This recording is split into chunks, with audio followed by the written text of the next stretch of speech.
Listo, bueno, entonces ya comenzamos la grabación. Este, Quería tomar unos minutos para agradecer al eh, ingeniero Arquimedes Fernández la deferencia que tuvo en aceptar nuestra invitación eh, a brindarnos unas palabras hoy con relación al nuevo manual para la aprobación de planos del MOC, que es un documento que está prácticamente recién salido del horno. En junio de este año se publicó en Gaceta, como ya ustedes vieron. Gracias también a una gestión de la profesora Carla López, quien nos lo sugirió. Y solamente quería dedicar un minutito para hablarles un poquito del ingeniero eh, Fernández, y sepamos quién es nuestro expositor de hoy. Ingeniero, disculpe si omito algo importante, pero tengo su hoja de vida aquí, que es un ingeniero civil, graduado en la Universidad Tecnológica de Panamá, con un posgrado en Ingeniería Estructural también de la Universidad Tecnológica de Panamá, una maestría en Gerencia de Obras de Construcción de la Pontificia Universidad Javeriana de Colombia. Eh, También tiene certificaciones en equipos, maquinaria, manufacturación de procesos, materiales de construcción en China, diplomado en Gerencia de Proyectos Estándares PMI, también en la Pontificia Universidad Javeriana de Colombia, y ahí mismo en esa universidad también un diplomado en Gerencia de Obras de Construcción. O sea que podemos ver que es una persona altamente preparada en este caso, y además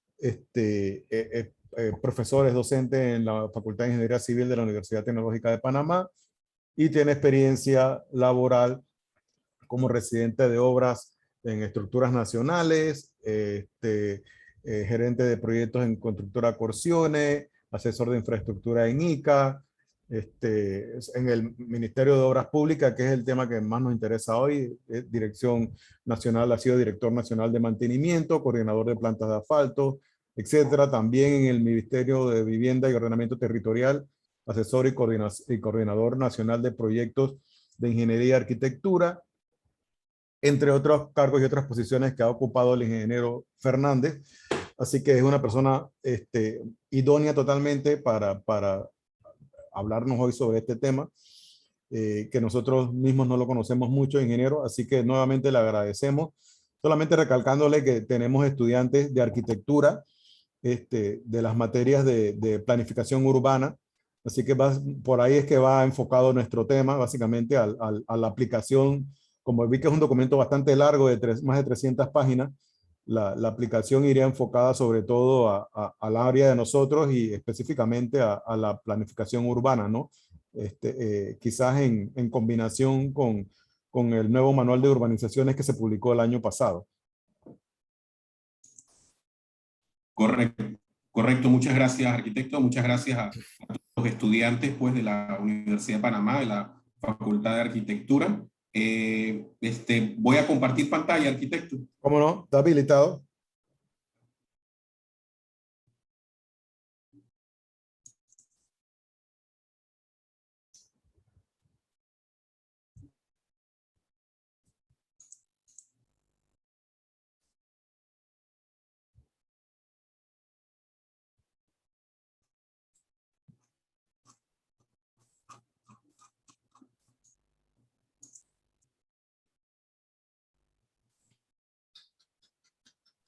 No sé si se aprecia la pantalla. Sí, sí se ve.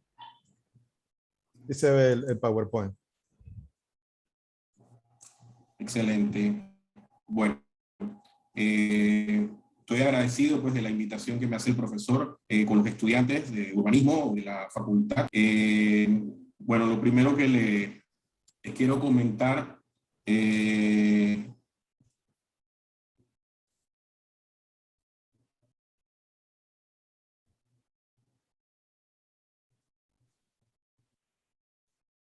es que el Ministerio de Obras Públicas, a través pues, de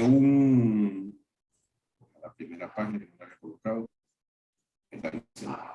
la primera página. El Ministerio de Obras Públicas saca su tercera edición del Manual de Requisitos para la revisión de planos, ¿no?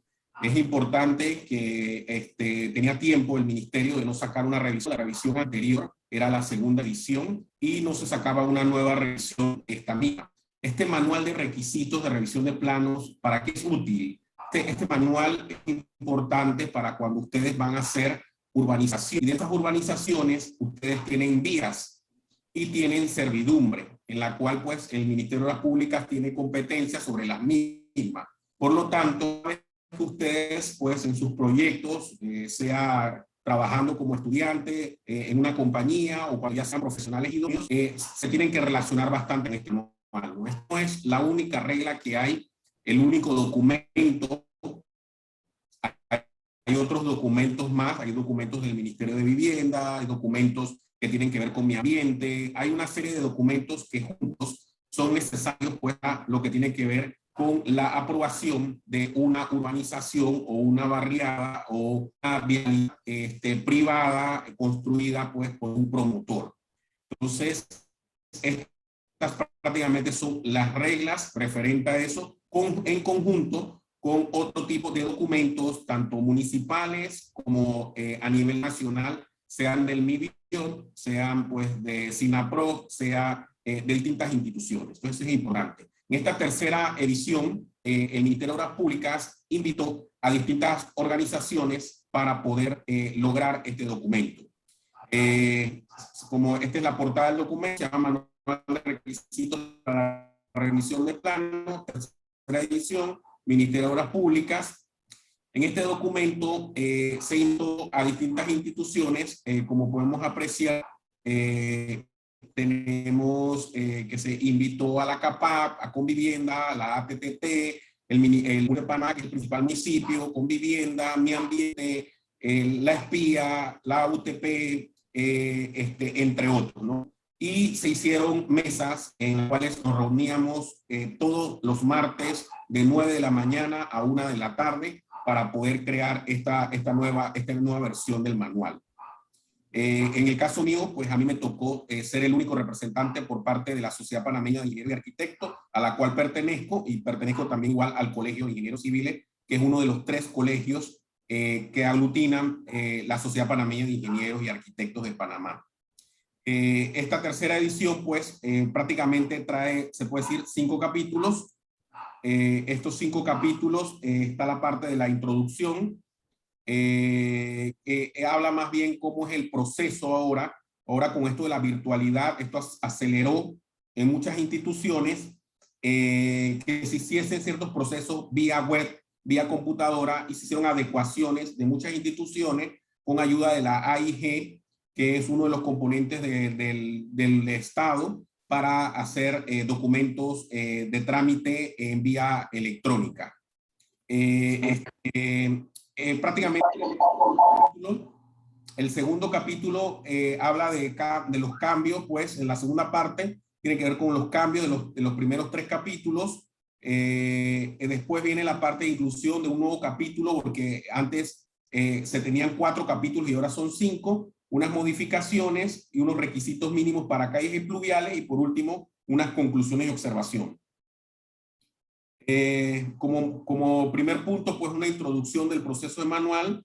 Tenemos pues que el Ministerio pues de Obras Públicas en los años 90 había sacado pues la segunda edición, no la primera, y prácticamente pues hasta esta fecha se saca una tercera revisión del mismo, ¿no? Estos se hicieron temáticas a través del año 2019, 2020, y las últimas se hicieron este año 2021, por lo cual a inicio de este año pues salió el documento.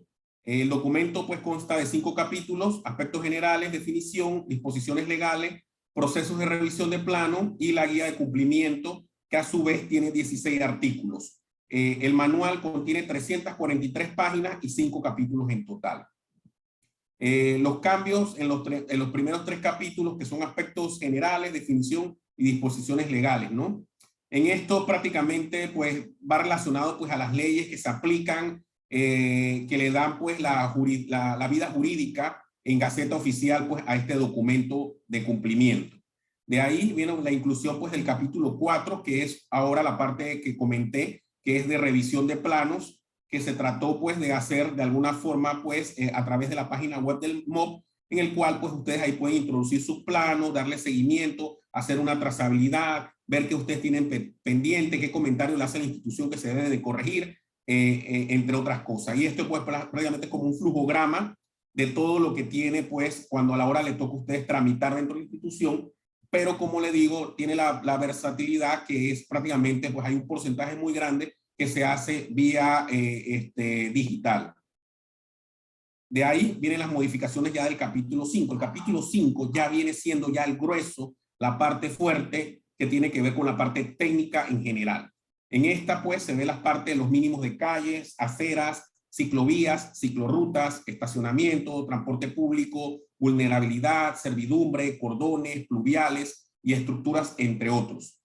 En cuanto a la vialidad, es importante pues que aquí se trató de aprovechar y de tomar en cuenta, ya que el Ministerio de Obras Públicas pertenece a la Junta Directiva de la Secretaría Nacional de Discapacidad, Senadis. Adicional, también ellos son parte de la Junta Directiva del Transporte Masivo Mibus, también son parte de la Junta Directiva del Metro, también son parte directiva de la Autoridad del Tránsito y Transporte Terrestre, ATTT. Como ellos son parte de toda esta junta directiva, por primera vez en esta tercera versión, se trató de traer de esas distintas instituciones en las cuales el Ministerio de Obras Públicas tiene una silla en esa junta directiva y tratar de aplicar conceptos a este manual para tomarlos en cuenta. Obviamente, pues también, como sabemos, pues está el decreto 150, que por ahí yo sé que más adelante, pues, el profesor, pues, también le traerá un expositor para hablar sobre este documento que reglamenta, pues, el ordenamiento territorial, pues, en el país. En base a todo esto, pues, que hemos conversado, pues, se definieron, pues, ciertos conceptos, ¿no? Para mejorarlos. Uno de estos tiene que ver con la parte de las aceras. En las aceras se trató de plasmar en base a resoluciones y manuales de Senadi, los anchos mínimos que tenemos que tener claro como desarrolladores de urbanismo que debe tener una acera. ¿Cuál es ese ancho mínimo? Bueno, el ancho mínimo debemos de saber que es 1,50 m.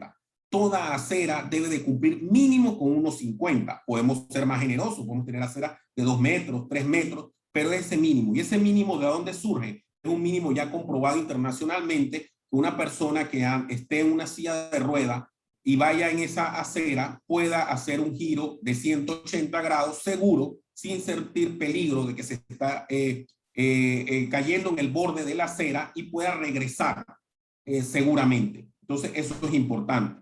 Adicional, pues estas aceras deben de tener vados atenuados, que poco a poco van llegando degradados con una pendiente máxima de 8%. Las pendientes pueden ser menores, pero nunca mayor a 8%. No hablo de 8 grados, sino 8%, y van atenuadas a un vado para poder hacer un cruce seguro. Entonces, esta parte es importante a la hora de nosotros desarrollar la parte del urbanismo, y existe también un manual, tercera edición también de Senadis, que tiene que ver sobre la movilidad universal, que también lo pueden ustedes también obtener, y es un tema también para que lo discutan y lo comenten también en sus clases. Viendo una planta ya de una sección, un manual, pudiéramos observar, haciendo un zoom al tema que le comenté, en el cual pues esta que está aquí es una servidumbre sencilla, una urbanización de estas que se llaman RBS. RBS significa un residencial de bono solidario, que normalmente pues son viviendas pues interesantes, en el cual se usan secciones bastante pequeñas viales, en este caso son 12 metros. Esos 12 metros que incluyen pues una acera mínima de 1,50. En otros tiempos teníamos aceras que eran de 1,10, 1,20, lo cual pues ya mencioné que incumple con el mínimo que se tiene que tener para la movilidad universal, que nosotros como urbanistas debemos de respetar. Adicional a eso, pues se tienen pues rodaduras de 330 que están dentro del rango de AASHTO. AASHTO es, digamos que lo que Panamá a través de sus manuales, del MOB y también igual del REP, que es el Reglamento Estructural Panameño en Infraestructura, acoge Panamá. Panamá no tiene códigos, sino reglamentos que llaman a códigos foráneos. En este caso, en cuanto al pavimento y puentes, utiliza el AASHTO. Normalmente, pues ellos te permiten carriles 305 o más. Así que aquí tenemos pues un carril de 330 en una servidumbre bastante pequeña de 12 metros, pero lo importante, como pueden ver, es esta parte. En esta parte tenemos un cruce seguro atenuado a 8%, en el cual el cruce está en el lado perpendicular y no en la parte, en la esquina de la acera. ¿Por qué no en la esquina? Porque las personas tienen distintas discapacidades y una de esas discapacidades es la discapacidad visual, y esta discapacidad visual, si yo pongo el cruce en la esquina, puede ocasionar que la persona, en vez de cruzar perpendicularmente al otro lado de la vía, me cruce diagonal y se equivoque. Por eso se pone entonces este cruce y el vado en específico en esto. Pero adicional si se atenúa también la esquina, pues para que igual se tenga esta área degradada, pero no termina en un vado a nivel de calle. En cambio, en este lado sí se termina el vado a nivel de calle, y es en este lugar donde se debe colocar las cebras. Y eso ya está reglamentado internacionalmente, que por lo menos 5 metros, aquí tenemos 6,15, de la esquina, si esto fuera completamente en 90 grados, debe iniciar el vado de cruce seguro, atenuado, como le digo, a 8%, que es el máximo de rampa para la movilidad universal. Eso incluye andadera, un coche de bebé, cualquier tipo de cosa en ese sentido, ¿no? Continuando, por eso aquí, bueno, en la ilustración pues se ve que cualquier persona puede utilizarlo. Este es otro modelo igual de sección, pues, hablando de lo mismo, la rampa, recordándole 8%, que vayan atenuadas y degradadas para generar el vado de acceso, recordando que es en la parte perpendicular, no en la esquina de las intersecciones de las calles, que es el vado seguro, y las cruces de cebra. Viendo acá, pues igual, pues también el mismo tema, otra servidumbre igual, un poco más ancha, bueno, 12 metros también. Adicional, pues en el manual, pues yo sé que en la parte de ustedes de urbanismo, para tocarlo solamente por encima, la anterior versión tenía ya diseños de pavimentos para calles principales y secundarias. Las calles principales se tenía obligado en la construcción que cuando se iba a hacer en hormigón, su espesor en calles principales fuera de 20 centímetros y en las calles secundarias fuera de 15 centímetros. Además, las rutas de buses también deberían ser de 20 centímetros en hormigón. Ahora se sacó un equivalente en asfalto, que cuando se vaya también a hacer una calle en asfalto, se tenga un mínimo de 10 centímetros para una calle principal o ruta de bus y de 7,5 centímetros para una vía secundaria. Y además, los espesores de capa base y material selecto van a variar en el asfalto ahora para compensar que la estructura se garanticen los 20-25 años de servicio.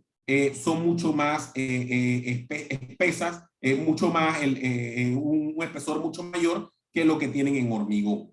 Entonces tienen esa versatilidad que usted puede hacer una calle en asfalto y una en concreto.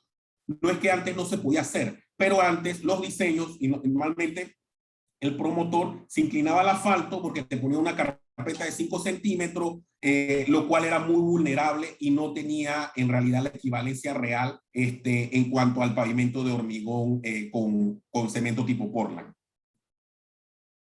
Yendo en general, pues, pues el mismo tema que hemos hablado, de las secciones, pues, de las pendientes, otro que hay que hacer unas exploraciones cada cierta distancia para garantizar CBR, aunque es importante, los bases, el material selecto, tiene que tener unos CBR mínimos que se deben de cumplir. Bueno, cuando ya eso no se cumple, entran ya otras partes estructurales que tú tienes que mejorar los suelos, agregar pues algún tipo de geotextil, etcétera, ¿no? Avanzando acá con los criterios, tenemos secciones y especificaciones de calle de aceras. Ingeniero, se le escucha, disculpe, ingeniero, se le escucha un poquito entrecortado ahora nuevamente. ¿Me escuchan ahora? Sí, sí, le escuchamos, pero de pronto se entrecorta y después le escuchamos bien y de pronto se entrecorta. Ahora, en estos últimos 2 minutos. Creo que estoy teniendo algo de falla con el internet, me parece. Usted iba a aprovechar para preguntarle, ¿usted prefiere, si algún estudiante tiene alguna pregunta, que sea sobre la marcha o que esperen hasta el final? De repente al final, Ok, muy bien. las preguntas. Listo. Bueno, tal como les mencionaba, pues, por ejemplo, este es otro ejemplo, pues, de una vialidad también igual, en la cual, pues, en este caso se tiene una servidumbre de 280 con aceras, pues, de 160, carpetas de rodaduras de 360 y cumpliendo igual, pues, todos los requisitos que se requieren para la movilidad universal. Igual, pues, este es otra, igual también, ahora con aceras de 2 metros, porque a medida que vamos aumentando las secciones, vamos creciendo las aceras y tenemos acá unas rodaduras de 4 metros. Esto es lo que le llaman en las barriadas. Este es un carril bastante importante, es un carril extra ancho. El carril extra ancho es un carril que tú haces de 4 metros en una barriada. ¿Para qué? Sabiendo que tú en algún momento tú vas a tener una actividad cultural o familiar y tú necesitas dejar autos estacionados afuera en la vía. Y estas calles de 4 metros son muy buenas y esta servidumbre de 14 metros hasta 15 metros que te dejan los carriles extra anchos de 4 metros. Normalmente un carril, como lo mencionaba por Ashton, va de 305 a 365. Eso es como lo estándar. Pero cuando tú creas estos carriles de 4 metros es para poder dejar un carro estacionado fuera cuando alguien se tiene una actividad y no molestar el tráfico en ambas direcciones. Entonces, eso es importante ustedes que están desarrollando urbanismo y barriadas, lotificando, que a veces pues tenemos que irnos por lo menos a esto. Ya claro, si se está haciendo una urbanización de interés social, pues bueno, ahí sí tendríamos que irnos a los mínimos que son 305, donde nos da servidumbre de más o menos 12 metros contando el ancho de las aceras. Pero sí, normalmente el que yo recomiendo como mínimo por una urbanización es una vía de 4 metros de ambos lados o carril extra ancho, que permite el estacionamiento lateral de los vehículos para cuando se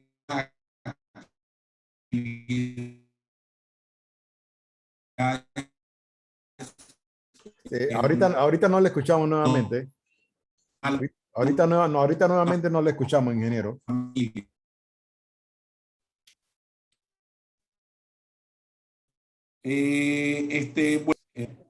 ok, ahora se escucha. Ahora le ¿Me estamos escucha, escuchando. profesor? Sí, le escucho, profesor. Ingeniero, sí. Sí, bueno, importante estar claro que es una calle secundaria, tiene un carril en cada dirección y en cambio las calles secundarias y las principales tienen dos vías en cada dirección en ese sentido. También existen calles multicarriles que son que tienen 3 vías o más en una sola dirección, como por ejemplo la Avenida Balboa, por ejemplo la Vía Tocumen, ese tipo de la transísmica ahora que terminaron una ampliación son de multicarriles, tiene 3 carriles en cada dirección y son calles principales multicarriles.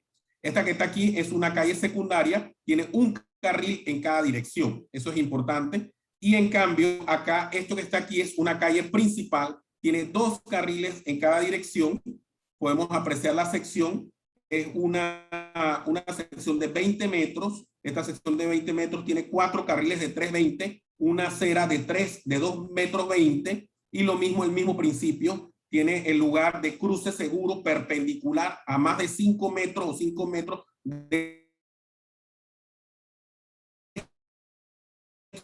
esquina atenuada a 8. Avanzando aquí, este es con isleta, es una calle principal. ¿Por qué es una calle principal? Tiene 2 carriles en cada dirección. En este caso se tiene un área verde en el medio, una isleta verde, tipo bulevar, como quieran llamarle. Se crean pues carriles de 360 y en el medio se tiene una isleta de aproximadamente 3 metros 10. Por este otro lado, también se pueden tener estos multicarriles, que son vías principales multicarriles, porque tiene 3 carriles en ambas direcciones, rodadura de 360, una isleta en el medio que es de 10 metros 10, y aquí podemos apreciar los carriles de incorporación, aceleración y desaceleración que se pueden crear cuando se tiene isletas de 10 metros de ancho en este sentido. Se tienen pues unas aceras de 260 y aquí se puede ver pues prácticamente la sección con esas aceras de 360, de 260. Igual, pues, dentro de las secciones van a haber secciones que tienen el pluvial soterrado con tuberías y van a haber secciones donde se... ¿Me escuchan ahora? Se fue por un segundito, pero ahora sí le escuchamos. Oh. acá entonces van a haber secciones donde se tienen cunetas. Ahora ya no se pueden usar cunetas en V, sino trapezoidales, pero es importante ustedes como desarrolladores, que ahí sí se tienen que ir al MIBIOT y ver qué es un lugar urbano, semiurbano y rural. Y dependiendo de esas categorías, entonces ustedes van a colocar o no, tienen la potestad de o cunetas abiertas en trapezoidal. Obviamente en una ciudad hoy en día, digamos, el distrito de capital de Panamá, que son 26 corregimientos, entre comillas, no deberíamos estar construyendo cunetas abiertas, aunque sean trapezoidal, se debería de ser pues contuberas en ese sentido. Entonces eso es importante pues tomarlo en cuenta ustedes como urbanistas, y ahí sí entran a las categorías que están dentro pues del MIBIOT, de que es un lugar urbano, semiurbano, rural, etcétera, esas definiciones para tomar en cuenta, porque van a haber secciones igualitas a esta, pero que van cambiando el lugar del pluvial.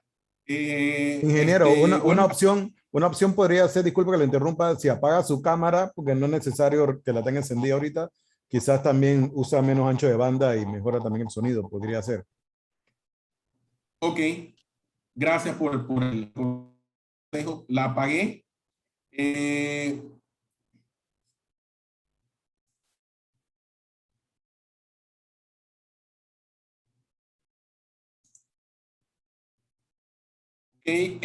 Adicional acá se agregaron unas secciones para incluir al municipio de Panamá o a los municipios, porque igual este reglamento es válido a través de toda la nación, de las 10 provincias del país.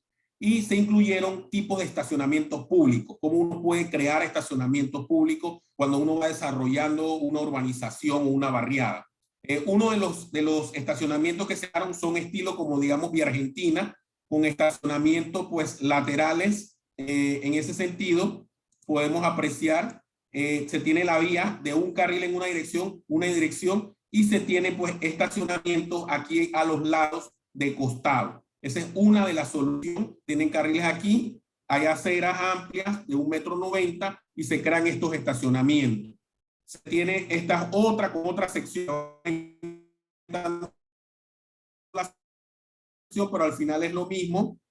Se tiene igual estacionamientos en diagonal, como digamos los que están alrededor del Parque Urraca en la avenida Balboa, en el cual pues podemos apreciar, se tiene la vía, un carril en cada dirección y estacionamientos diagonal. Aquí podemos apreciarlo, unas aceras de 3,90 m, estacionamientos diagonal, como hay en el Parque Urraca, y el carril pues en ese sentido. Y ya no me deja más nada. Yo no sé si hago el curso para ver si... a través de MIBUS se está haciendo la creación de carriles especiales destinados al transporte público. Uno de esos carriles muy famosos se llama BTR. En urbanismo, ustedes están estudiando la parte de urbanismo, también es importante la movilidad y el transporte público es parte del urbanismo, es uno de los componentes del urbanismo. Y el BTR no es más que unas iniciales que significa bus de tránsito rápido, en el cual hay carriles exclusivos para el transporte público. Este es un proyecto que va a tener el Ministerio de Obras Públicas en compañía de MIBUS, que va a la vía Españas en Río Abajo, entre lo que se llamaba el antiguo Gago Balboa, ahora 99 Balboa, en la Cincuentenario, toda esa vía de Río Abajo, donde está la vereda Frontillana, Duit Center de Río Abajo, la iglesia de Piedra, hasta llegar a la intersección con la vía Porras, donde la España se vuelve one way. ¿Qué se quiere hacer con esto? Utilizar la servidumbre que se tiene ahí, hacer aceras a los dos, mantener los 2 carriles en cada dirección como una vía principal, pero ganar 2 carriles en el centro, sea para tranvía, en este caso para mi bus. Esto es, por ejemplo, pues una vista del tipo, como le dije, de BTR, que son buses de tránsito rápido. Esto se tiene ahora mismo en la ciudad de Guatemala, en la ciudad de Medellín, en la ciudad de Bogotá, en Curitiba, en varias ciudades se tiene este tipo de sistema para garantizar pues que obviamente pues el transporte público tenga prioridad sobre los transportes individuales. Esto es una vista real de cómo se supone que va a quedar el proyecto en el tramo que le esté en la vía España, en el lado de Río Abajo, entre el Cincuentenario, el 99 de Balboa, como le dice, hasta llegar a la vía Porras. Ahí está mi bus, tiene paz en el medio, se mantiene el carril, se crean aceras dignas con los anchos mínimos o superiores a ellos. Así que bueno, prácticamente es lo que se estuvo haciendo en el proyecto y lo que se va a hacer en el programa en ese tramo, ¿no? Ahí pues hicieron varios estudios, todo esto que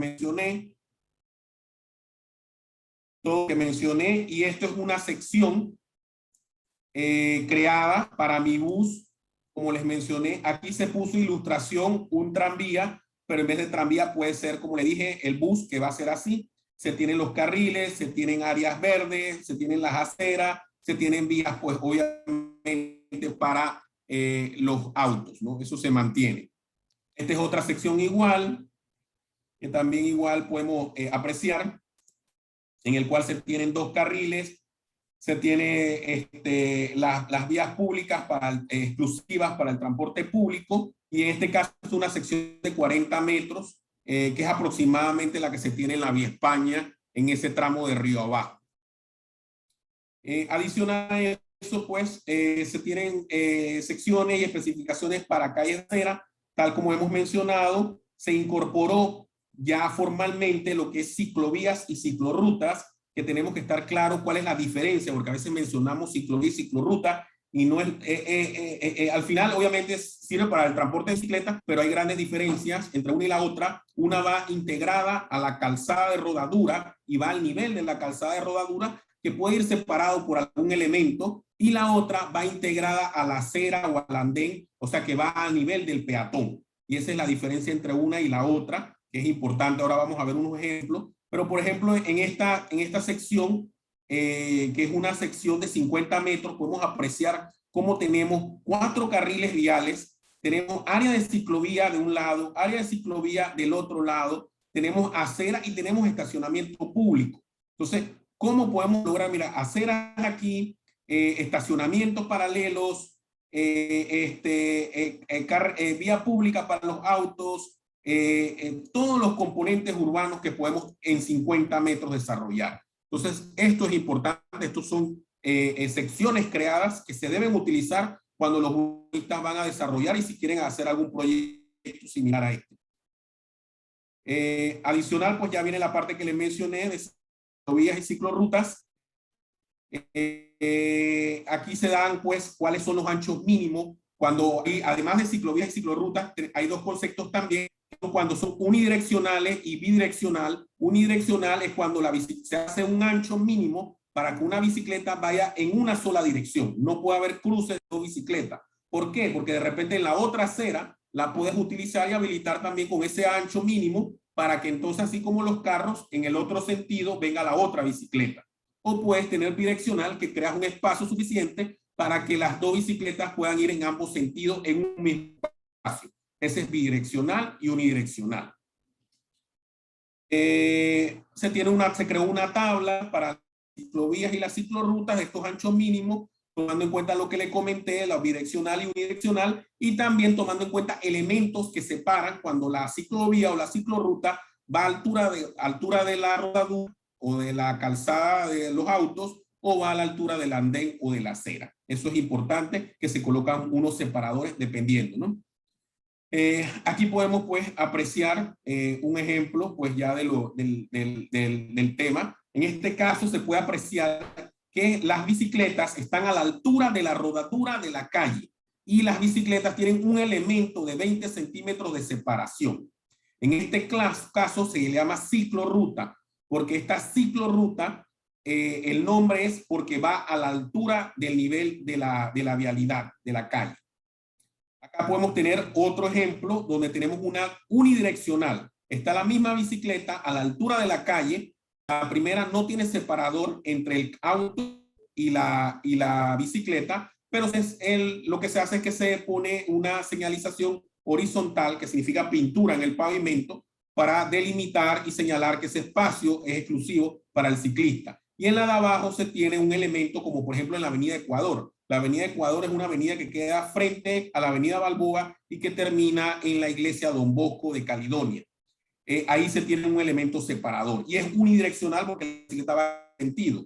Y como les dije, ustedes preguntarán, ¿y cómo entonces si quiere regresarse? Se supone que del otro lado de la acera creas un mismo espacio para que la bicicleta circule en el otro sentido, tal como hacen los autos. En este lado podemos ver entonces esta altura de andén o calzada, la ciclovía, que va a la altura de eso, y vemos una unidireccional y una bidireccional en el primer modelo y en el segundo modelo. Y como le dije, también pueden llevar un elemento separador entre el peatón del andén y la bicicleta, y el peatón igual la bidireccional. Esto se da, por ejemplo, en la calzada Amador, es así. También se tiene en la cinta costera, también está igual, que la ciclo está a la altura del andén o de la acera. Bueno, importante, pues están las definiciones de calles principales, secundarias. Les comenté, pues las calles principales son mínimo de 2 carriles o más. Cuando son 3 carriles o más se llama multicarriles. Eso está también en el manual de la ATTT, que también es parte también de la información que ustedes también tienen que estudiar. Las calles secundarias, también pues calles residenciales, también, que todo esto influye en las velocidades. En un urbano, la velocidad máxima en una calle principal es 60 kilómetros por hora, pero ese 60 kilómetros por hora, que es máximo en un área urbana, es en el carril externo, mientras que el carril interno, que es donde tú tienes que entrar o salir a las vías secundarias, la velocidad disminuye, normalmente 20 kilómetros o 30 kilómetros menos, dependiendo, cosa que al final ese carril externo que da hacia las calles, normalmente pues un carril de 30 kilómetros por hora en ese sentido, ¿no? Igual dentro de una barriada, ustedes saben que son zonas de 40 kilómetros o 30 kilómetros, dependiendo, etcétera, ¿no? Esta parte pues indica pues cómo es un nodo o una intersección donde se debe dejar un cajón especial para la bicicleta.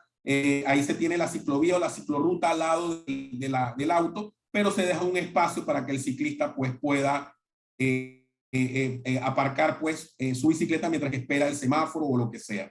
Acá igual otro cajón seguro pues para la parte de las bicicletas. Bueno, como les mencionaba, pues prácticamente es lo que les mencioné.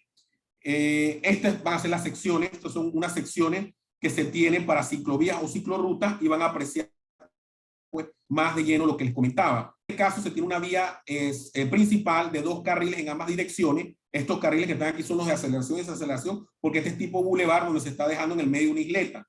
Y podemos apreciar aquí la acera, que mide 1,90 y algo, y la ciclovía, que tiene 2 carriles, o sea que aquí puede ir, es bidireccional, una bicicleta en un sentido y otra en otro sentido, y del otro lado se dejó igual. Ustedes también pudieran dejar aquí una unidireccional y señalar que aquí va pues hacia la derecha, como se maneja en Panamá, y en el otro lado, pues en el lado izquierdo, en unidireccional. Podemos ver aquí la sección. En este caso es una sección en un lugar semiurbano o rural, porque tiene cunetas, como lo podemos ver, que son transversal, y como podemos ver aquí, pues la acera y la ciclovía está a la misma altura. Entonces, este es importante señalar en este caso.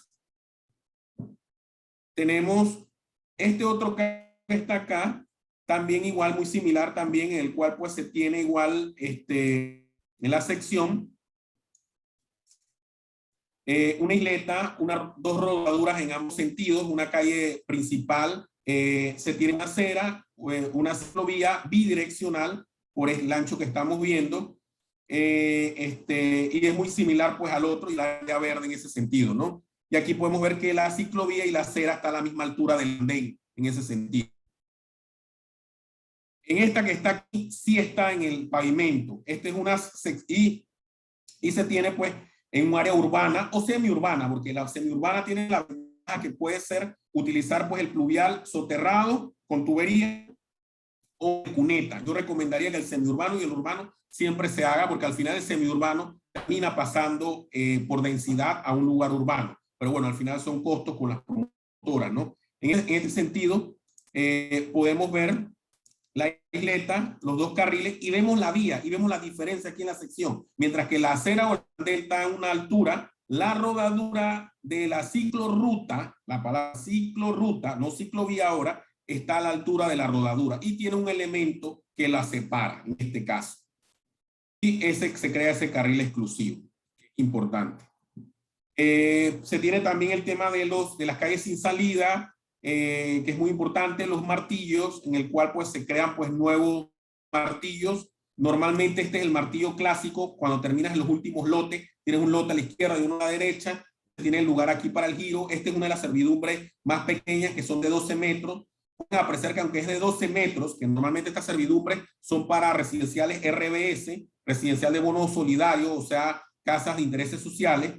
Indistinto de eso, se tienen aceras de 1,50 m, como pueden apreciar, porque es importante estar claro que no podemos pensar que porque son unas viviendas de interés social, no le vamos a poder dar el mínimo que se requiere en movilidad universal.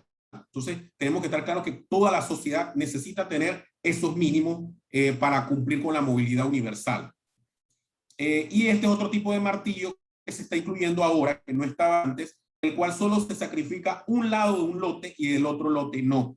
Y con el mínimo, pues acá que la sección es 12 metros, acá se amplía solo para un lado y da el espacio para poder hacer el giro seguro y salir. Y este lote del otro lado, lado derecho de la pantalla, no se ve comprometido en ese sentido.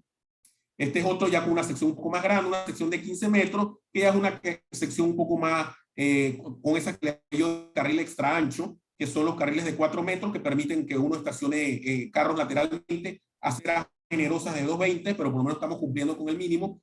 Con el doble martillo, pues el martillo común, pues a ambos lados, que se toma algo del lote de la izquierda y la derecha, y en cambio de este lado tenemos el del martillo con un solo lado, que solamente toma parte del lote de un costado y del otro no. En este caso tenemos lo que son las barreduelas, que también se incluyen, que son otro tipo de ronda o de vías también sin salida que se utiliza también en el sistema. Esta es una vista también igual con la de 12 metros, que es una de las más pequeñas, como les dije, para casa de interés social que se acostumbra a utilizar. Igual van a haber aceras de 1,50, o sea, se trabajó con las secciones y se tiene entonces el giro y los radios necesarios para poder pues hacer el giro. Igual, como pueden ver, el cruce seguro con 1,50 de ancho mínimo, el vado degradado con 8% menos para poder llegar a nivel de calle, y todo eso se trata de cumplir en ese sentido. Este es otro tipo de barreduela que se usa en vez de los martillos, en el cual pues también igual esta sección también es para, este caso pues una sección se tomó de 13,60, pero también hay de 12 metros y de 15, se tienen carriles generosos pues de 3,80, aceras de 1,80 y se tienen pues los radios necesarios para el giro seguro en ese sentido. Adicional pues se hizo unos ajustes al sistema pluvial, las tuberías, pues ustedes obviamente una urbanización es algo multidisciplinario, participan muchas disciplinas, no solamente son los arquitectos o los ingenieros civiles, también los electromecánicos, también los ingenieros electrónicos, eléctricos, mecánicos, es multidisciplinario, geotécnicos, una serie de distintas disciplinas trabajan en una urbanización, algunos más que otros. Por ejemplo, el ingeniero civil pues trabaja en la parte de la lotificación, o la parte topográfica, trabaja en la estructura de pavimentos, estabilidad de talud, la estructura misma del pavimento. Una urbanización se necesitan plantas potabilizadoras probablemente, plantas de tratamiento de agua, sistema pluvial, se requieren pues una serie de sistemas, cortes, rellenos, etcétera, estabilidades, afluentes, drenajes, canalizaciones, y en los eléctricos obviamente también en la parte de la media tensión, alta tensión, telecomunicaciones con los electrónicos, una serie de personas que interactúan en una urbanización, que nos quedamos pequeños, porque también hay otras profesiones adicional a la ingeniería y la arquitectura, sociólogos, una serie de perfiles que son requeridos en la parte urbana, que es importante que ustedes también lo tengan claro. Las urbanizaciones no solo son de los ingenieros y los arquitectos, es multidisciplinario, porque al final uno comparte áreas públicas, áreas de esparcimiento, y eso conlleva también a otras actividades y a otras profesiones que interactúan interactúan en la parte social, emotiva, comportamiento, densidad, demografía, una serie de personas que interactúan, y eso es importante que ustedes lo tengan muy claro porque necesitan trabajar y dependiendo del proyecto, integrar estos profesionales en distintas ramas para poder hacer algo digno es bastante importante. Se mejoró en la parte pluvial por lo que tiene que ver con las curvas de intensidad y frecuencia, que con esas curvas es que normalmente se utiliza para el diseño de la tubería. Así que se hizo ese tipo de son las fórmulas. Normalmente, bueno, sé que esa parte no le corresponde, pero es importante saberla. De todas maneras, se utilizan, anteriormente se usaba una fórmula para el Atlántico y una para el Pacífico, y con eso uno diseñaba en todo el país. Hoy en día se hicieron cuencas a través, en conjunto con la Universidad Tecnológica de Panamá y la Junta Técnica de Ingeniería y Arquitectura, que tiene un comité consultivo técnico, y se sacaron estas cuencas que son unos mapas de distintos ríos, son de 16, 10 más 6 que hay aparte, que ahora la van a ver, en el cual pues nos indican cuáles son las IDF, que como le dije es la intensidad, densidad y frecuencia, que es con que se miden con esos milímetros o pulgadas de lluvia, se infieren a unas fórmulas de caudales, y eso a su vez te dan los diámetros de los cajones y los tubos pluviales que uno requiere. Y se agregó esa parte. También se tomó en cuenta mi ambiente para las zonas inundables. Es importante que cuando un proyecto está cerca de un afluente, que un afluente es un río, una quebrada, un lago, etcétera, es importante que tenemos que guardar ciertos retiros. Hay que respetar pues a la naturaleza, y esos retiros, normalmente el Ministerio de Obras Públicas son de 3 metros, pero que son, esos 3 metros son para la parte del mantenimiento y reparación, dragado, etcétera. Pero mi ambiente tiene otro retiro que es superior, que es mínimo 10 metros o el ancho del cauce. Si yo tengo un río o una quebrada, un riachuelo, cuyo cauce es de 7 metros, yo tengo que poner 10 metros a cada lado para de ahí en adelante ver la parte urbana de mi planificación de notificación a utilizar, aunque sea un terreno privado. Pero si ese cauce en vez de 7 metros es de 15, entonces tengo que usar 15 a ambos lados. Entonces, para mi ambiente, en el MOP son 3 metros, que es el espacio que ellos necesitan pues para una retro pueda entrar a hacer mantenimiento en ese estilo. Pero es importante esa parte. Y de ahí salieron varias definiciones y salieron pues unas secciones que se crearon que tienen que ver sobre cómo tú mides, de qué punto a qué punto tu caja de servidumbre, llámese los 3 metros del Ministerio de Obras Públicas o llámese los 10 metros mínimo de mi ambiente, de la ley ambiental, porque digo mínimo recordándole que si la sección es 50 metros de ese río Juan Díaz en desembocadura, yo debería guardar 50 metros a ambos lados. Y hay que respetar la naturaleza, evitar pues crear viviendas o el uso humano en lugares que son vulnerables, propicios a inundación. Si es necesario hacer estudios de las cuencas, estudio hidrográfico, distintos estudios se deben de hacer, dependiendo en qué lugar se va a construir la urbanización o la barriada. Y es importante porque recuérdense que lo más importante de todo arquitecto, de todo ingeniero, de todo profesional, es la seguridad humana. Ustedes tienen que estar claro que eso es el principio de todo profesional. Aquí en ese agregado, pues, hay distintos casos, como le dije, a donde se miden y se toman en cuenta, que ahora vamos a verlo, las distancias. Vamos a las gráficas, normalmente las personas son muy gráficos, y esto, pues, el tema de los afluentes, pues bueno, cuando se tienen, pues, los afluentes, ¿de a dónde se debe medir? Aquí en el caso del MOP, bueno, desde este punto para acá, ¿verdad? Se debe medir los 3 metros. Acá igual también. Entonces tenemos ahí lo que son los niveles de agua máxima extraordinario, de crecida máxima, de nivel de agua baja, etcétera. Y todo esto, ¿cómo se hace? Se llevan unos ingenieros hidrológicos, hidráulicos, que van y miden y toman en cuenta en verano, en invierno, todo el crecimiento del cambio de los cauces de las lluvias, para tomar en cuenta estos 3 metros. Pero para mi ambiente no son 3 metros, son 10 metros mínimo. Y cuando el cauce, cuando tenemos aquí esta sección que está aquí, ¿verdad?, es mayor a 10 metros, entonces esa distancia tenemos que tomarla para mi ambiente, basado en qué, en la ley ambiental, que se tiene que respetar y tiene que, y aún el promotor quiera utilizar 100% su terreno, nosotros tenemos que ser disciplinados en eso y garantizar la seguridad humana. Eso es muy importante a ustedes como futuros profesionales. Estos son otros detalles, otros dibujos en ese sentido de lo mismo, distintos, y cómo pues buscan distintas soluciones pues de cómo acá se hacen algunos rellenos, unas terracerías, para tratar pues que de aquí para acá alejarnos y tener pues según estos niveles, porque aunque estos servidumbres de mantenimiento del MOB de 3 metros y la servidumbre de la ley forestal sea de 10 metros o más, nosotros tenemos que hacer los cálculos. Eso no quiere decir que eso es lo que tenemos que retirarnos. Lo que a veces puede ser que tengamos que retirarnos mucho más allá de esos 10 metros, depende de los cálculos hidráulicos, hidrológicos que se tienen para evitar un incidente, un accidente o una fatalidad que nadie quiere. Y nosotros pues somos responsables. Este es otro tipo de ejemplo. Y bueno, se tienen varios modelos para tratar de ver el sentido, y como le dije, se dejó bien claro que aquí se está marcando el MOB, el manual del MOB, pero están los 10 metros que debe los planos también, el parte del trámite se debe registrar en mi ambiente. Otro de los puntos es la parte de la vulnerabilidad y tiene que ver con SINAPROC.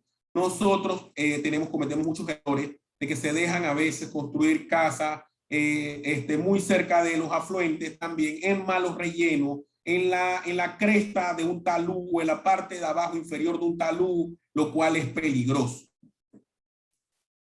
Y como eso es peligroso, se crean lugares vulnerables.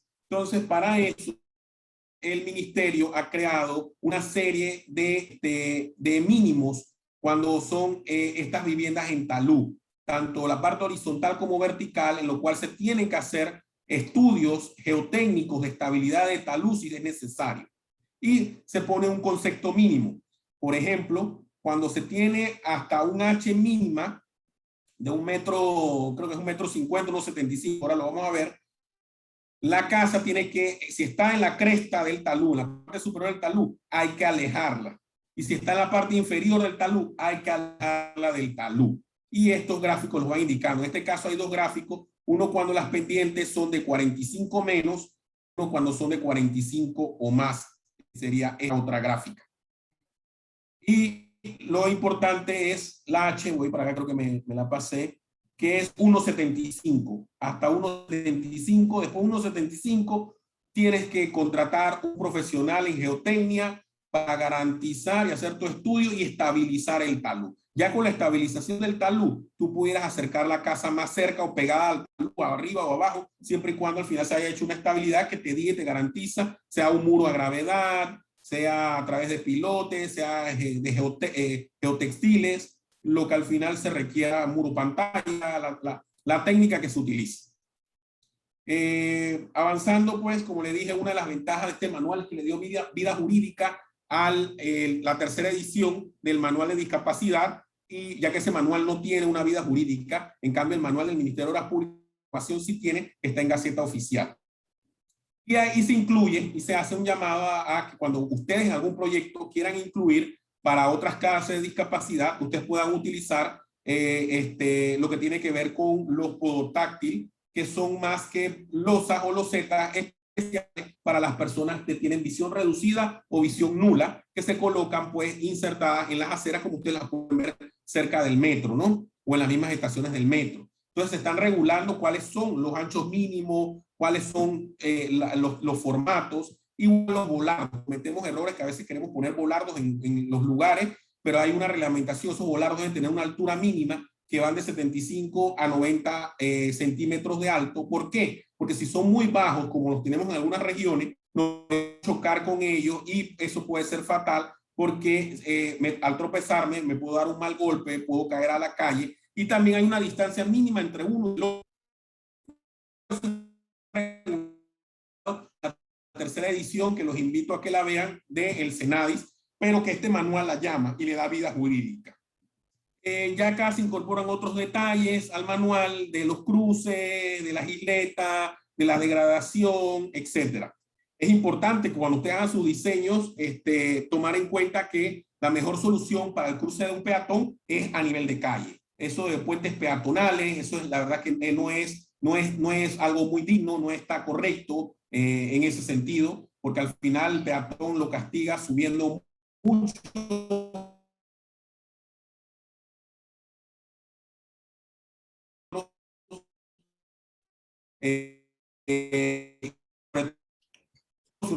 Ingeniero, se le escucha entrecortado nuevamente.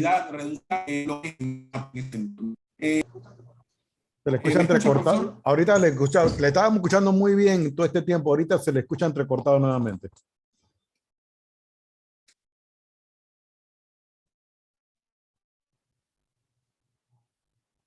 Ok, profesor, ¿me escucha? Sí, hola, sí, sí se le escucha, ingeniero, sí se le escucha. Listo. Entonces, hay es más que tienen que ver, pues, la parte de discapacidad, la parte de todo lo demás. Obviamente, elementos de seguridad que tienen que haber en una vía son los guardavías o los flexbin,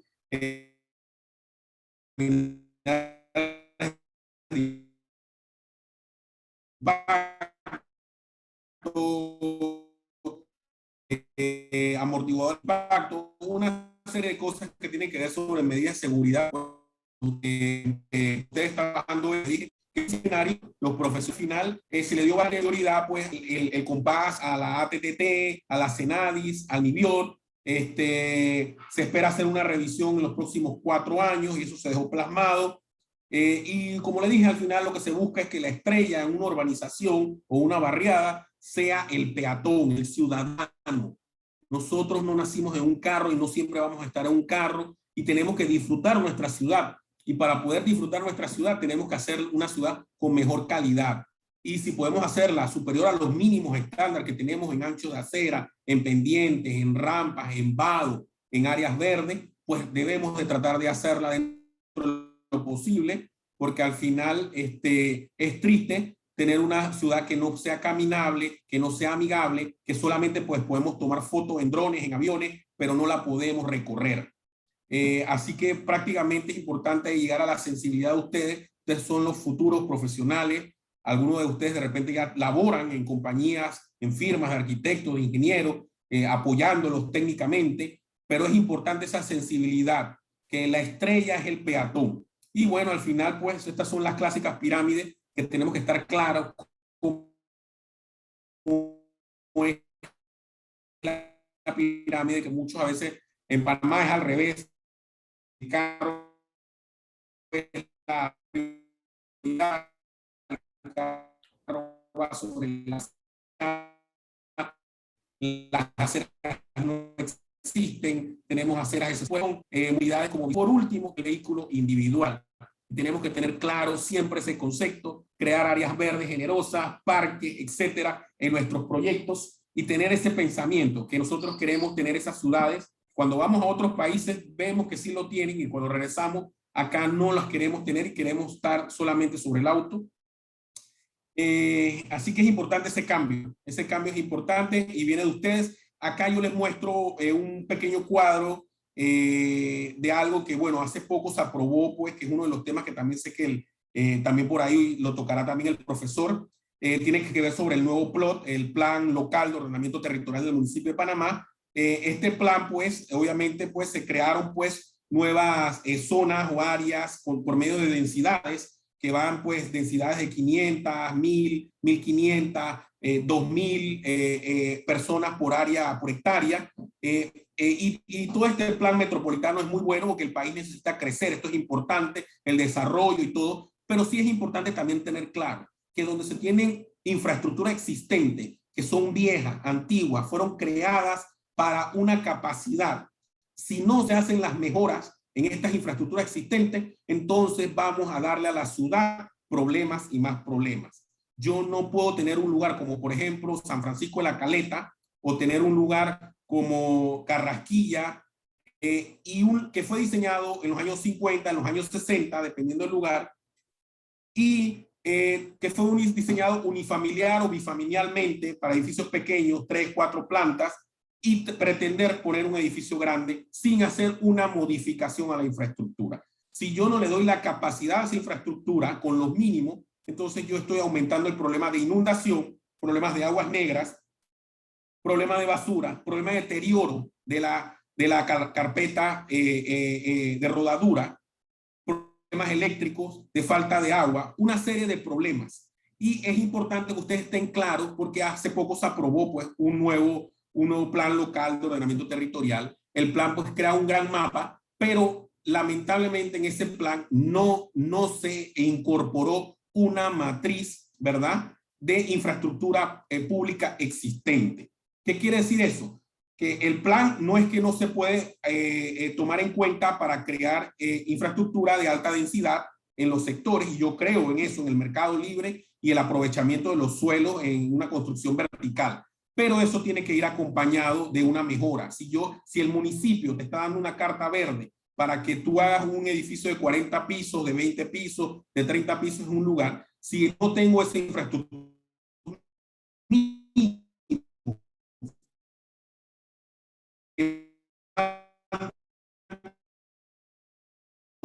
distintas instituciones mal estaría haciendo en aumentar la densidad si no hago un trabajo de infraestructura. ¿Dónde se puede construir infraestructura de alta densidad en la ciudad? En urbanizaciones que ya fueron creadas por eso, para eso. Yo tengo lugares en Panamá Norte, como Green City, que son áreas de varias hectáreas, que fueron diseñadas con infraestructura para alta, Santa María, Costa del Este, que también fueron diseñadas para eso. Algunos lugares de vías principales, frente a la Vía España, Transísmica, Tumbamuerto. Pero la gran mayoría de los corregimientos y los barrios se tiene que hacer una mejora entre la parte pública y la parte privada para yo poder como ciudad darle esa concesión. Y aquí simplemente pues muestro un cuadro de algunas de las cosas que se debe hacer mejorar el plot en tener versus la parte de las áreas a desarrollar por temas de bienes raíces y temas de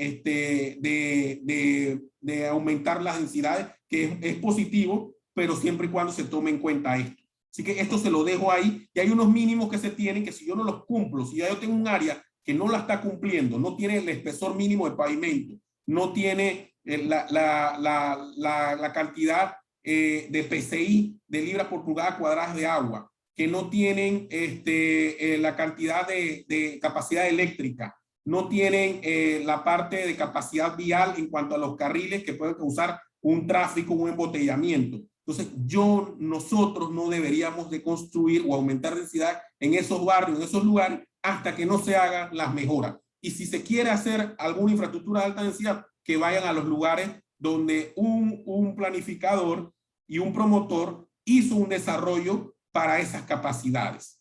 Como les mencioné, estos 4 barrios que son recientes, como le dije, en Panamá Norte, Green Bay, Green City, Green Valley, Santa María, Costa del Este. El resto, lamentablemente, hasta que no se hagan mejoras, vamos a ocasionarle problemas a la ciudadanía, y eso no es correcto como urbanista en ese sentido. Y bueno, aquí se marca pues la matriz de capacidad de infraestructura urbana. Como les mencioné, están los mínimos, pues ya les mencioné, el mínimo de carril Ashton que yo debo tener es de 305. Si yo no tengo esos carriles, no puedo, si yo no tengo un pavimento de 15 centímetros para una calle secundaria o de 20 en hormigón, yo no debo permitir. Si yo no tengo, cuando hago una prueba de presión del agua del IDAN, no tengo las presiones mínimas, entonces estoy ocasionando un problema. Igual con la parte sanitaria, con la parte pluvial. Entonces, todo eso se hace a través de un análisis que es importante que lo incorporen todos los distritos del país a la hora de dar una carta verde para hacer una infraestructura de alta densidad. Bueno, prácticamente eso sería todo. Muchas gracias. Abrimos el compás para las preguntas, profesor. Muchas gracias a usted, ingeniero. Yo creo que los muchachos seguramente después me dirán en la clase, pero yo estoy seguro que va a ser ha sido una presentación muy importante para ellos, y que va a ser de utilidad cuando ya vayamos a hacer diseño urbano. Solamente quería estar seguro, ¿no? Y más para el tema de los estudiantes. Cuando se tiene un proyecto urbano, de desarrollo urbano, el proyecto se somete ante el Ministerio de Vivienda y Ordenamiento Territorial. Entonces, dentro del MIBIOT, así mismo como hay una ventanilla única en el municipio, también hay una ventanilla única en MIBIOT. Entonces,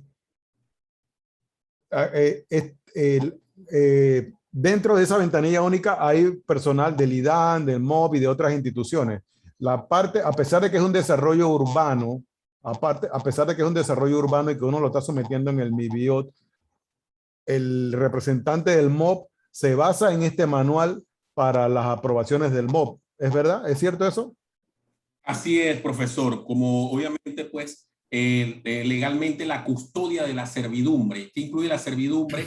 Incluye el área pública, que no solamente es la calzada de rodadura, sino también las áreas verdes y las aceras, hasta la línea de propiedad. Toda esa parte que se llama servidumbre, el custodia y el regente, aunque el Ministerio de Vivienda es el regente en ordenamiento territorial, esta parte que les acabo de comentar la rige el Ministerio Público. Entonces, por lo tanto, como hay ciertas infraestructuras que van ahí dentro, como la calzada de rodadura, aceras, entre otras, el pluvial, que le pertenece pues al Ministerio de la Pública, dentro de esa ventanilla y dentro de los trámites que le corresponden al Ministerio de la Pública, ellos revisan que se cumplan con esto. Por ejemplo, si y el municipio también igual es parte de todo esto también. Si en el municipio te pide una acera mínima de 1.20, actualmente el plot comienza con aceras mínimos de 1.20. En áreas de, como le dije, en urbanizaciones de RBS, de residencial de bono solidario, que vienen siendo de este tipo de residenciales, pero el MOB te pide 1.50. Ahí hay una diferencia. Entonces, rige la mayor. Si, por ejemplo, el municipio te pide un lugar que pongas una acera de 3 metros, porque al final caes en una nueva categoría ZM2, por decir algo, que son una de las nuevas categorías, y el MOB en eso no se va a poner, él no te dice nada si utiliza aceras mayores, en ese sentido, o rodaduras mayores, o ciclovías mayores, porque el manual del MOB son los mínimos, que eso es importante, los mínimos a cumplir, aunque se tenga en alguna institución, llámese el MIBIOT o llámese el municipio que te toque tramitar alguna sección inferior. Siempre va a prevalecer la mayor. Eso es importante. Y si dentro como volviendo a su pregunta, dentro de la ventanilla única, el personal del MOB está capacitado para ver pues el tema, todos estos temas que ustedes van a presentar en su proyecto de urbanización. Sí, es que alguien pudiera pensar, y por eso que le hago la pregunta, más que nada para que usted recalcara eso, alguien pudiera pensar, ah, no, pero es que este manual es para las aprobaciones del plano del MOB. Y sí, ¿no? Pero incluye la aprobación, la parte de la aprobación que le toca al MOB dentro de nuestros desarrollos urbanos. No es solamente un manual para autopistas o calles o puentes u obras civiles, sino también que incluye este componente de nosotros, ¿cierto? Es importante aclarar eso, profesor. En realidad este manual no es ni para calles ni para puentes. En realidad es urbanizaciones. ¿Por qué? Okay. Porque ya cuando el Estado hace una carretera pública, que no estamos hablando una vía pública, digamos, a Santiago David, o hace el puente, el cuarto puente sobre acá. En realidad, de aquí solo toma algunos extractos. Solo toma la parte de las IDF que tiene que ver con la parte de pluvial, toma muy pocos datos, pero de ahí se va a otro manual que tiene que ver con la parte pública cuando el ministerio licita una obra pública. En realidad, este manual va enfocado a las promotoras, ¿verdad? Urbanistas que están desarrollando una barriada, una urbanización, o cuando instituciones como el MIBIOT también licitan una barriada, una urbanización que la va a costear el Estado y que al final pues la cobrará o la regalará o no sé, verá el modo o entrará al banco hipotecario y ahí esa licitación que hace pública, que hace el MIBIOT, la gana una compañía privada, pero esa compañía privada tiene que basarse en este manual junto obviamente pues con los temas que tienen que ver con los planes locales de ordenamiento territorial y también con lo del MIBIOT. Pero es importante que en verdad este manual está destinado son a urbanizaciones públicas o privadas. Y cuando digo privada, bueno, ya ustedes las conocen, son los promotores, etcétera. Y cuando digo pública es cuando el MIBIOT, que normalmente es el ente facultado para visitar urbanizaciones de vivienda de interés social, la compañía que se lo gane debe utilizar estos mínimos, porque al final esas vías que fueron licitadas de interés social y que el Estado está dando a bajos precios de hipoteca al panameño, al final van a ser traspasadas al Estado. Entonces, la calle, igual también una barriada privada, yo creo que creé la barriada Villaluca. La barriada y por eso la institución tiene que garantizar, al ser traspasado, que esa vía cumpla con unos mínimos estándares para que al final no termine deteriorada en poco tiempo en ese sentido. Listo, bueno, vale la pena la aclaración. No sé si hay preguntas de los estudiantes. Yo pienso que sería más ordenado si levantan la mano, si levantan la manito ahí en el Zoom. Y le damos la palabra de uno a uno. Si hubiera preguntas de los estudiantes, sería bien interesante. ¿Alguno de los muchachos? Hay una manito ahí, no estoy seguro de quién es. Es que ahora estoy viendo en la otra pantalla. La persona que tenía la manito, si quiere hacer la pregunta, porque no estoy seguro ahorita si puedo ver quién es. Yo, profe. Hola. Ajá, hola. María Somoza. Ok, María. Bueno, son dos preguntas que no necesariamente tienen que ver con el manual, pero agradezco primero muchísimo la explicación de las actualizaciones del manual, porque es algo que estábamos tocando en instalaciones urbanas con la profesora Melba también. Tuvimos que hacer unas charlas sobre los manuales y de verdad que esto me hubiese servido muchísimo para preparar la charla. Me aclaró muchas dudas el ingeniero.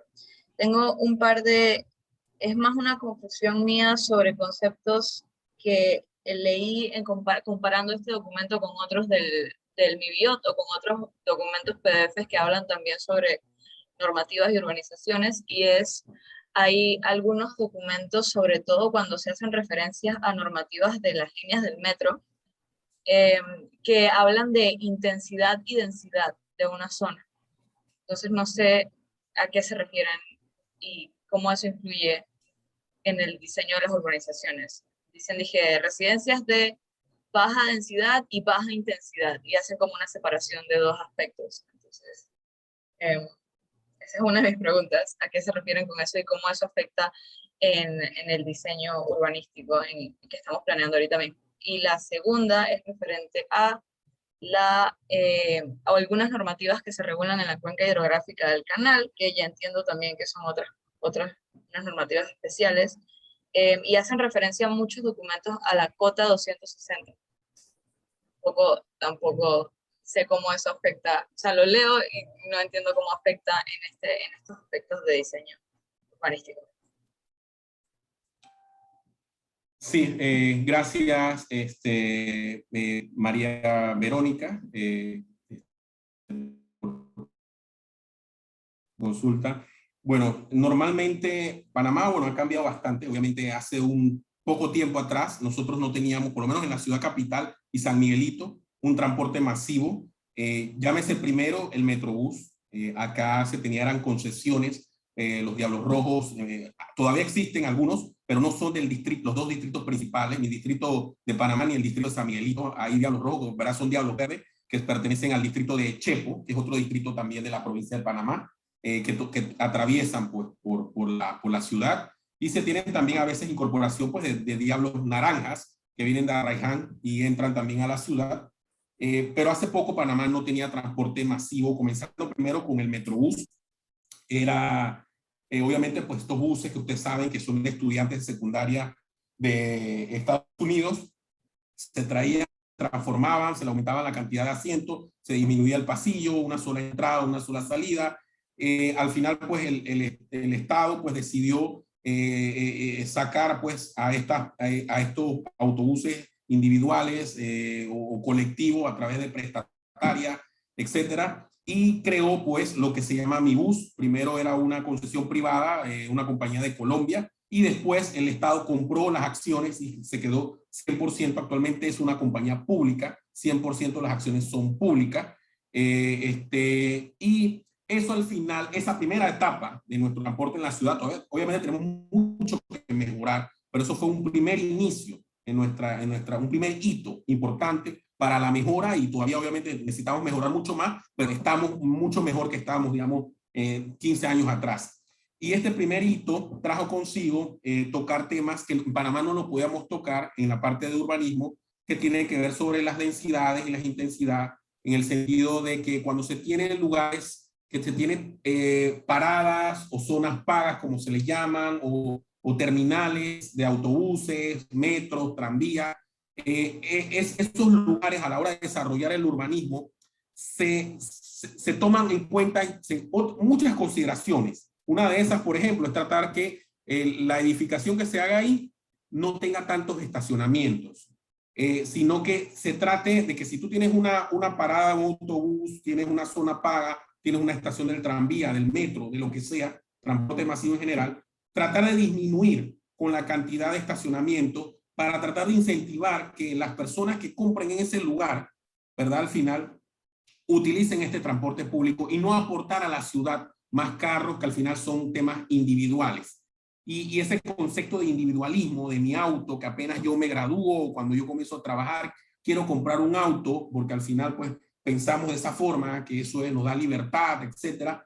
Ese concepto tiene que ir eliminándose poco a poco. Obviamente estamos en una etapa inicial. Nosotros aquí en Panamá no tenemos líneas en todas las avenidas o en todos los lugares, igual con el sistema de Metrobús, pero al final pues la densidad, por lo menos bajo los términos del plan local de ordenamiento territorial del municipio de Panamá, tiene que ver con la cantidad de habitantes que tú tienes dispuestos. En este caso en Panamá se cogió la hectárea. La hectárea es una unidad de medida que ustedes saben que son 10.000 metros cuadrados, en equivalente a una hectárea. Y en base a eso, ya a través de muchos años, de los años 70, 60, a través de ciertos cambios en el municipio de Panamá, ha sido la medida que ha utilizado Panamá de poder darle un permiso a un promotor que un área cuadrada, en este caso hectáreas, sabiendo que una hectárea son 10.000 metros cuadrados, tú puedas desarrollar sin límite de altura y sin límite de pisos, ¿verdad? Una capacidad de uso de suelo verticalmente para apoyarlos. En este caso, en el nuevo manual nuestro, tenemos, bueno, ya me sale, creo que es 2.500, aumentó. Antes era, creo que era 2.000 y ahora llegamos hasta 2.500. Puedas tener 2.000 o 1.000, 2.000, dependiendo qué área, y hasta creo, si no me equivoco, 2.500 con este nuevo plot de personas habitando en ese espacio físico verticalmente. Y eso es en cuanto a la parte de la densidad. Ellos lo catalogan como densidad en ese sentido, bajo los principios no tanto de urbanismo internacional, sino bajo el plot. Ellos bajo el plot tomaron pues esa premisa que para ellos densidad viene siendo la cantidad de habitantes en un área cuadrada. En un área cuadrada, en este caso hectáreas, que así se delimitó. Y por lo tanto, se toma en cuenta el otro principio que acabo de mencionar, que si tú tienes una estación del metro, a través del MIBIOP se crearon resoluciones que permiten el desarrollo de edificaciones horizontales y verticales con menos estacionamientos de lo que las leyes normales te indican que debes de tener en una edificación, para que supuestamente las personas que habiten ahí no tengan vehículos, no se incorporen al parque vehicular, a la poca infraestructura, porque lo que se busca es al final irse al transporte masivo. Entonces, es importante pues todos estos conceptos, y me imagino pues el profesor pues podría pues también igual ampliar sobre el tema, pero en cuanto al plot, pues estos son los principios de densidad que está tomando el plot para identificar que es una cantidad de habitantes en un área cuadrada, y en base a eso te da un permiso para que ese terreno en área cuadrada tú puedas edificar una estructura que tenga una capacidad, tomando en cuenta que una habitación, un apartamento, dependiendo si es de una habitación, de 2 habitaciones o 3 habitaciones, tendrá una capacidad de 5 habitantes por apartamento, 6 habitantes, y eso entonces tú lo transformas, y si tienes una planta de 4 apartamentos, sabiendo que son entonces, si es de 1, 2 o 3 apartamentos, tú, y son 4 apartamentos por planta, te va a dar la altura que tú puedes, la cantidad de pisos que tú puedes edificar en esa zona, según el terreno que tú tengas tomado en cuenta en hectárea y del lugar donde estás ubicada, porque el municipio te dijo que esta manzana o esta área o este globo de terreno va a ser para 500 personas por hectárea, esta va a ser 750, esta va a ser 1000, esta 1500, esta 2000 y esta 2500. Y también se crearon leyes y reglamentaciones especiales para cuando estas infraestructuras están cerca de estaciones del metro o de zonas pagas, para que le permita al promotor eliminar estacionamientos. No sé si el profesor quiere complementar algo. Perdón, que estaba en silencioso. La intensidad básicamente es que tanto se aprovecha el área, ¿no?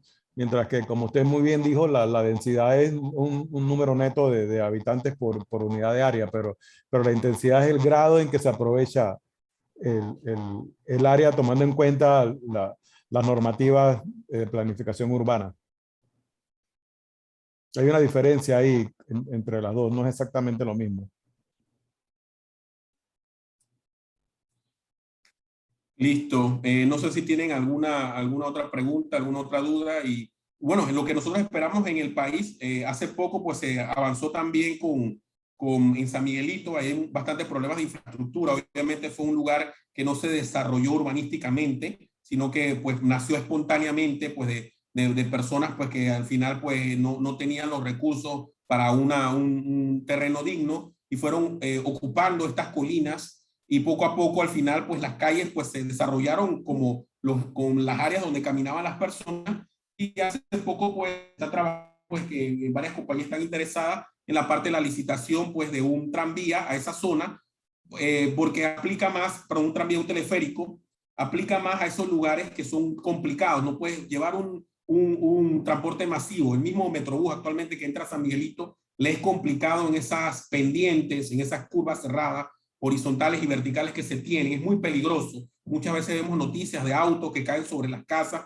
que están o abajo o arriba, y son lugares inestables, que lo más propio para este lugar, pues haciendo un análisis de ingeniería y de arquitectura, es tratar de llevar un teleférico como lo hay pues en las comunas, en Medellín, como hay en Brasil y en algunos otros lugares donde se tienen este tipo de topografía que impide llevar el transporte masivo. Entonces son lugares que son muy densos, tienen mucha cantidad de habitantes en pocas áreas, pero no hay la infraestructura para poder llevar un metro o llevar un tranvía o llevar un tipo de infraestructura mejor, un BTR, que puede ser buses articulados, etcétera, y se tiene que hacer integral todo esto y distintos métodos de transporte masivo. Por ejemplo, al Casco Viejo se puede llevar un tranvía que no es tan invasivo como un metro, que va a nivel de calle, porque es un lugar histórico donde tú no puedes hacer unas excavaciones, y tratar de sacar autos que son perjudiciales para el lugar, porque un auto puede perder el control, estrellarse con una pared de calicanto,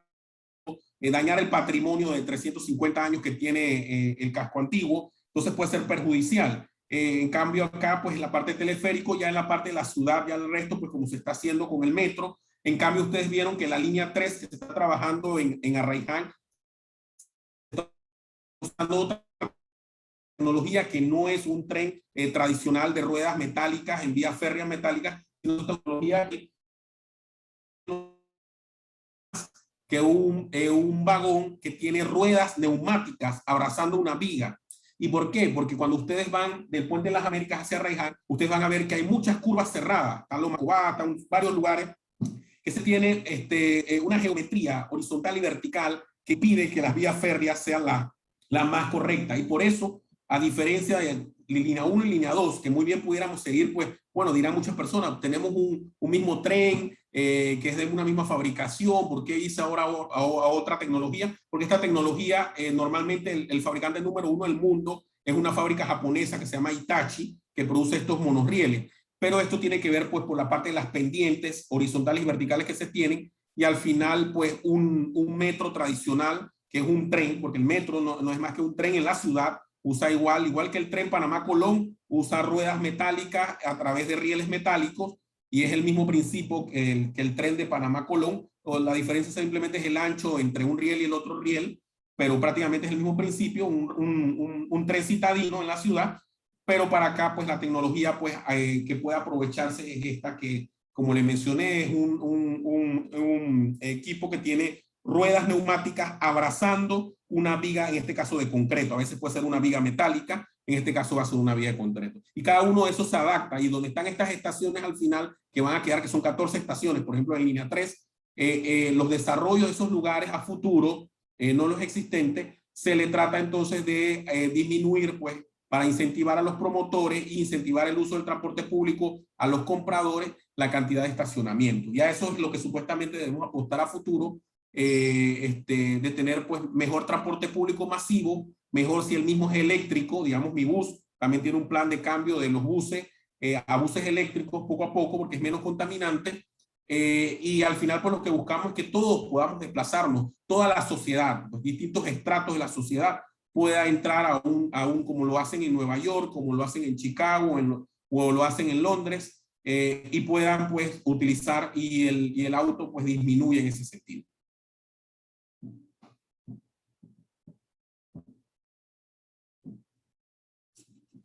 En silencio, profesor. Gracias, gracias. Le estaba dando las gracias por la respuesta y bueno, la hora de clase de los muchachos ya está terminando en unos 4 minutos y yo creo que ellos tienen otras clases después. Pero no sé si dentro de esos 4 minutos alguien tiene alguna pregunta que sea rapidita. Y si no, entonces... Sí, profesor.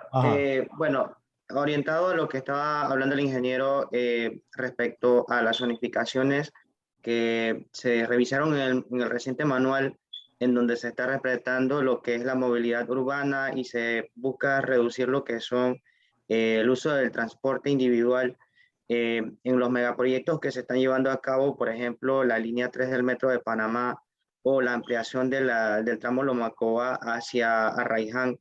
¿Eso en algún momento se pudo contemplar o en los futuros proyectos que se van a llevar a cabo se van a contemplar pues el uso de esas normativas o eso no aplicaría por ser una vía de tránsito rápida en ese caso?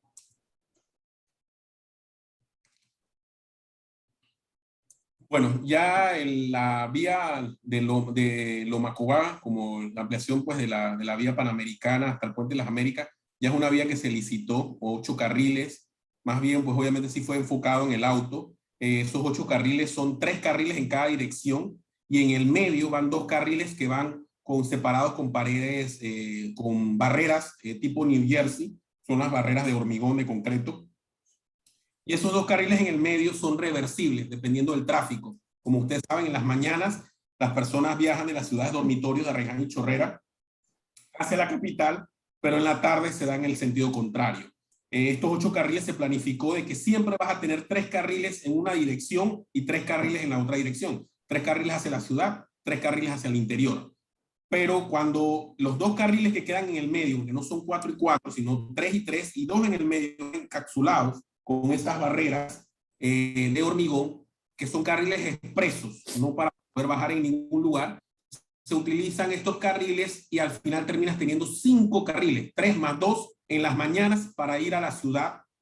Y cuando terminas tu jornada laboral, regresas a tus ciudades dormitorios en Panamá Oeste, vas a tener entonces esos 5 carriles con dirección hacia Panamá Oeste. Obviamente, pues aquí se crearon algunas aceras, se crearon áreas verdes, algunas cosas, pero es verdad, pues prácticamente esto es para tratar de descongestionar pues, la parte del tráfico.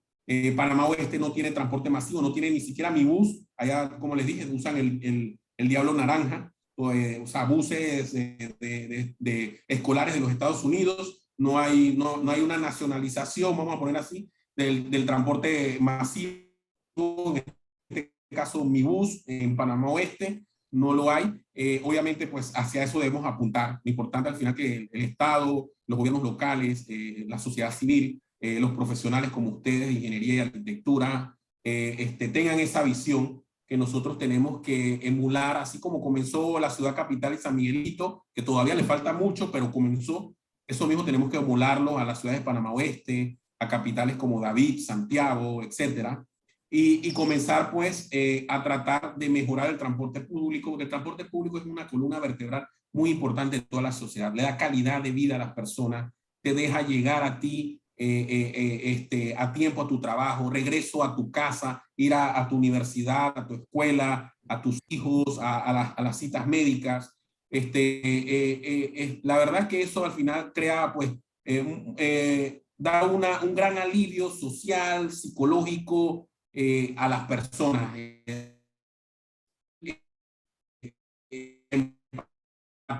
Es muy importante, y ustedes como profesional, por más carros que tengan, por más todo que tenga ciudadano de a pie, con el peatón, con toda la empatía es muy importante en nuestra profesión, en todas las profesiones es importante, pero ustedes al final están desarrollando infraestructura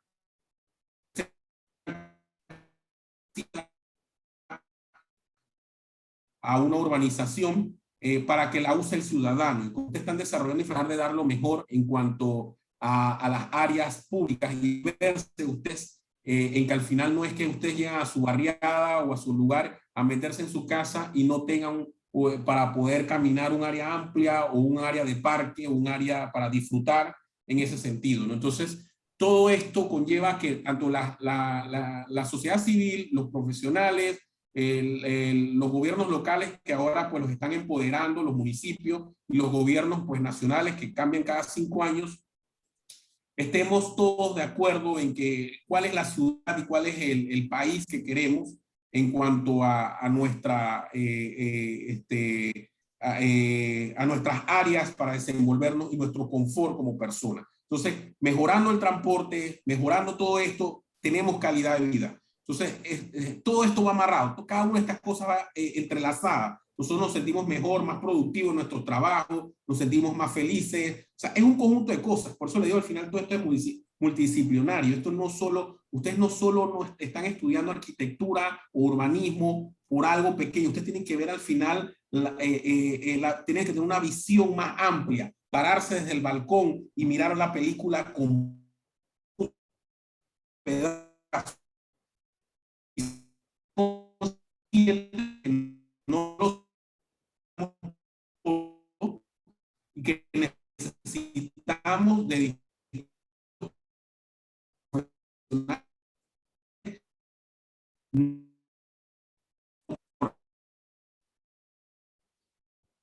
¿Qué va? Se le escuchó entrecortado de la última partecita del mensaje, ingeniero. Se le estaba escuchando bien, la última parte se le escucha entrecortado. Para poder desarrollar. Sí, lo importante al final pues es eso, tomar la empatía a la hora de desarrollar nuestros proyectos, tomar en cuenta pues muchas disciplinas y tratar al final de que tomar en cuenta mentalmente que no solamente estamos dando una solución de una casa, un edificio o un barrio, sino que estamos dando al final el lugar donde va a vivir una comunidad. Y tenemos que pensar en todo eso en macro y ver la película completa y no solamente una parte pequeña. Muchas gracias, ingeniero. Muchas gracias de todo corazón por la presentación. La verdad es que ha sido buena y la tenemos grabada para otros grupos que también tenemos. Bueno, lamentablemente el sonido no ha sido el mejor, pero yo pienso que la gran mayoría de la presentación se entendió bastante bien. Hay unas porciones pequeñitas que se escuchaba mal, pero la gran mayoría creo que todos quedamos claritos en eso. Ya los muchachos deben tener otra clase ahorita, así que ya deben estar saliendo. Agradezco nuevamente su disposición, porque prácticamente casi que apenas se lo mencioné y enseguida usted dijo que sí, que cómo no, que con mucho gusto. Y ojalá en el futuro pudiera acompañarnos nuevamente con algún tema de estos en los cuales usted nos pudiera ilustrar de esta forma tan interesante que lo está haciendo. Nuevamente a nombre personal mío y de mis dos grupos, porque tengo dos grupos aquí, un grupo de la mañana que está haciendo el esfuerzo de venir a esta hora y un grupo en la noche, entonces le damos las gracias nuevamente y bueno, le esperamos que pase buenas noches y ojalá podamos contar nuevamente con sus palabras en el futuro cercano. Gracias a ustedes, muchas gracias y bueno, les deseo suerte a todos ustedes, profesionales en formación y bueno, lo importante al final es siempre meditar y pensar que estamos desarrollando un proyecto para la ciudad y colectivamente. Eso es importante. Si ustedes tienen un pensamiento colectivo en todo lo que ustedes hagan, empático y colectivo, ustedes van a lograr cosas buenas y hermosas para el país. Sí, al final el último propósito tiene que ser mejorar la calidad de vida a las personas. Ese debe ser el último propósito siempre. Así mismo, arquitecto. ¿Cómo no? Entonces, buenas noches al ingeniero y a todos los demás. A los muchachos, algunos los veo el jueves y otros los veo el viernes. Que pasen buenas Saludos noches. cordiales. Que tengan buenas noches, profesor. Buenas Buenas noches. noches, hasta luego. Hasta luego. Buenas noches.